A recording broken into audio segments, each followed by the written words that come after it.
సాధించిన కాంగ్రెస్ పార్లమెంట్లో కూడా సత్తా చాటాలని చూస్తుంది. తాజాగా మెదక్ జిల్లాలోని 2 పార్లమెంటు స్థానాల్లో కైవసం చేసుకునేందుకు కాంగ్రెస్ ప్రణాళికలు రూపొందిస్తోంది. జిల్లా మంత్రి దామోదర రాజనరసింహ నేతృత్వంలో ఎన్నికల వ్యూహాలకు పదును పెడుతోంది. కాంగ్రెస్ ఇదే అంశంపై మరింత సమాచారాన్ని మా ప్రతినిధి సునీల్ అందిస్తారు. ఎన్నికల్లో ఘన విజయం సాధించి జోరులో ఉన్న కాంగ్రెస్ పార్టీ పార్లమెంట్ ఎన్నికలపై దృష్టి పెట్టింది. ఉమ్మడి మెదక్ జిల్లా పరిస్థితి చూసుకున్నట్లయితే ఉమ్మడి మెదక్ జిల్లాలో 2 పార్లమెంట్ స్థానాలు ఉన్నాయి. అది జైరాబాద్, అదేవిధంగా మెదక్ నుండి సిట్టింగ్ ఎంపీగా ఉన్నటువంటి కొత్త ప్రభాకర్ రెడ్డి ఆయన ఇటీవల జరిగినటువంటి అసెంబ్లీ ఎన్నికల్లో దుబాక బీఆర్ఎస్ అభ్యర్థిగా గెలుపొందడంతో మెదక్ పార్లమెంట్ స్థానాన్ని వదులుకున్నారు. ప్రస్తుతం ఆ పార్లమెంట్ స్థానం ఖాళీగా ఉంది. జైరాబాద్ నుండి బీఆర్ఎస్ అభ్యర్థి వివి పాటిల్ ఎంపీగా కొనసాగుతున్న పరిస్థితి. అయితే ఉమ్మడి మెదక్ జిల్లా నుంచి మంత్రిగా ఉన్నటువంటి దామోదర రాజనరసింహకు పార్లమెంట్ ఎన్నికల బాధ్యతలు అప్పచెప్పాలని కాంగ్రెస్ పార్టీ ఇప్పటికే నిర్ణయించినట్లు సమాచారం. ఈ నేపథ్యంలో గెలుపు బాధ్యతలను మంత్రి దామోదరపై ఉంచింది. అయితే 2 పార్లమెంట్ స్థానాలు ఖచ్చితంగా గెలుపొందించుకోవాలని చెప్పి కాంగ్రెస్ పార్టీ ఇప్పటికే నిర్ణయించుకున్న నేపథ్యంలో మంత్రి దామోదర రాజనరసింహ కూడా అందుకు సంబంధించి కార్యాచరణ రూపొందించారు. ఇప్పటికే పార్లమెంట్ పరిధిలో ఉన్నటువంటి కాంగ్రెస్ నాయకులతో సమావేశాలు ఏర్పాటు చేస్తున్నారు. మరోవైపు కాంగ్రెస్ పార్టీని వీడి వెళ్ళిపోయిన నాయకులతో కూడా మాట్లాడి తిరిగి పార్టీలోకి ఆహ్వానించేందుకు కూడా కార్యాచరణ రూపొందిస్తున్నారు. ఇప్పటికే ఆ దిశగా కూడా కార్యాచరణ మొదలైనట్లు కూడా మనకు సమాచారం అందుతుంది. మరోవైపు 2 పార్లమెంట్ స్థానాలు ఖచ్చితంగా గెలుచుకోవాలని చెప్పి కూడా దామోదర రాజనరసింహ భావిస్తున్నటువంటి పరిస్థితి ఉంది.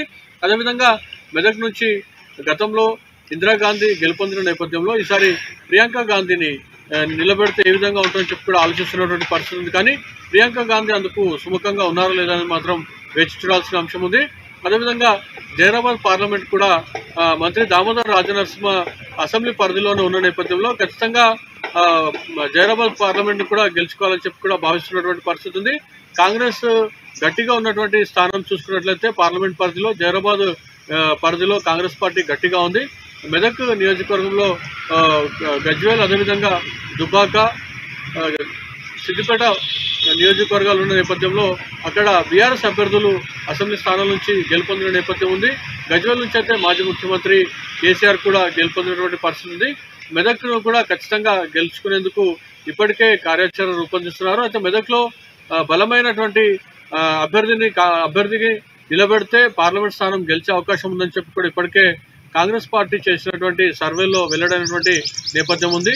జైరాబాద్ స్థానం అయితే సునాయాసంగా గెలిచే అవకాశం ఉన్నప్పటికీ కూడా ఖచ్చితంగా ప్రత్యేకమైనటువంటి కార్యాచరణ రూపొందించి 2 పార్లమెంట్ను కైవసం చేసుకోవాలని చెప్పి కాంగ్రెస్ పార్టీ భావిస్తుంది. మరికొద్ది రోజుల్లో కూడా కాంగ్రెస్ పార్టీ ఇందుకు సంబంధించి కార్యాచరణ తీసుకొని ప్రజల్లోకి వెళ్లేందుకు కూడా సిద్ధమవుతున్న నేపథ్యంలో మొత్తానికైతే 2 పార్లమెంట్ స్థానాలు అటు మెదక్, ఇదే విధంగా జైరాబాద్ పార్లమెంట్ స్థానాలపై మాత్రం దామోదర రాజనరసింహ ముద్ర ఉండే విధంగా కాంగ్రెస్ పార్టీ కార్యాచరణ రూపొందిస్తుంది. 2 పార్లమెంట్ స్థానాలు గెలుపొందేందుకు కూడా దామోదర రాజనరసింహ ఇప్పటికే కార్యాచరణ రూపొందించి అందుకు అడుగులు వేస్తున్నట్లు కూడా మనకు సమాచారం అందుతున్నటువంటి పరిస్థితి ఉంది.